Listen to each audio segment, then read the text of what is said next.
خدا تو قرآن 2 نفر رو میگه الگو خودتون قرار بدید، 2 تا پیامبر رو، حضرت ابراهیم و حضرت رسول. این مقام بالاتر از پیامبری هم داریم به عنوان چی؟ امامت. صبوری که از اصلی ترین دلایلی است که خدا به یک نفر امامت رو میده. حضرت موسی علیه السلام به امامت نرسید تا اون پیامبری اولوالعزمی خودش موند. یعنی چی؟ یعنی یک پیغمبر برای قوم خودش میاد، اما امام برای کل انسان هاست. فرقش تو اینه.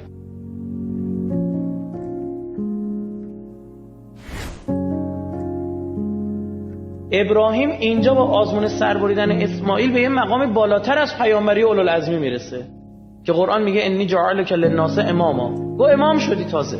ببینید امامت چیه؟ ببینید امامت چیه؟ پیامبر اولوالعزم خلیل الله هنوز امام نشده بود، یعنی باید هنوز امتحان پس میداد. آقا رسول امامت هم رسیده. پیامبر کدوم امامه؟ امام الرحمه، اصلا مایه رحمت، اصلا به واسطه او رحمت آمده. عالی ترین مقامی است که یک انسانی تا الان رسیده. میگه زمانی که پیامبر به پیامبری رسید 17 نفر تو کل شبه جزیره عربستان سواد داشت. این چه وضعی بوده؟ این لای کیا مبعوث شده؟ در مظلومت پیامبر همین بس.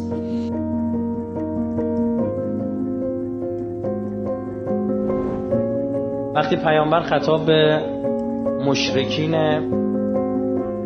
مکه میگفت ایمان بیارید، اینا میگفتن نه ما میخوایم بت بپرستیم. پیامبر میفهمید چرا؟ مثلا تو این بت‌ها شما چه خیری دیدی؟ یه دلیلی بیار منم بفهمم. اونا میگفتن آباؤنا الاولون، باباهامون بت میپرستن، ما هم بت میپرستیم. الان هم تو دنیا خیلی ها اینجوری هم. یعنی چون باباهاشون این کار میکردن خودشون هم کار انجام میدن. حالا چقدر خود طرف اهل تحقیق و تفحص و کنکاش یه مطلبه. این رسول الله توی جامعه میاد که به معنی واقعی کلمه اراذله باشه. نه فقط عصر جاهلی فکر کنید مثلا تو عربستان اینجوری بوده، نه بقیه دنیا همین بود. یعنی تبعیض نژادی شدید.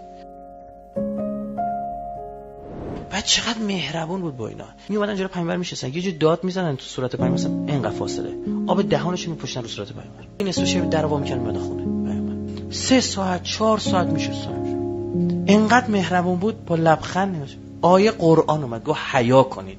این بهتون هیچی نمیگه؟ خب شما حیا کنید. صداتون از صدای پیامبر بالاتر نبرید. تو طرف میاد پیش پیامبر گفت رسول الله، گفت برام، گفت میخوام برم این کارو کنم. پیامبر میفرمود که مثلا کار بدیه. گفت کی گفته بده؟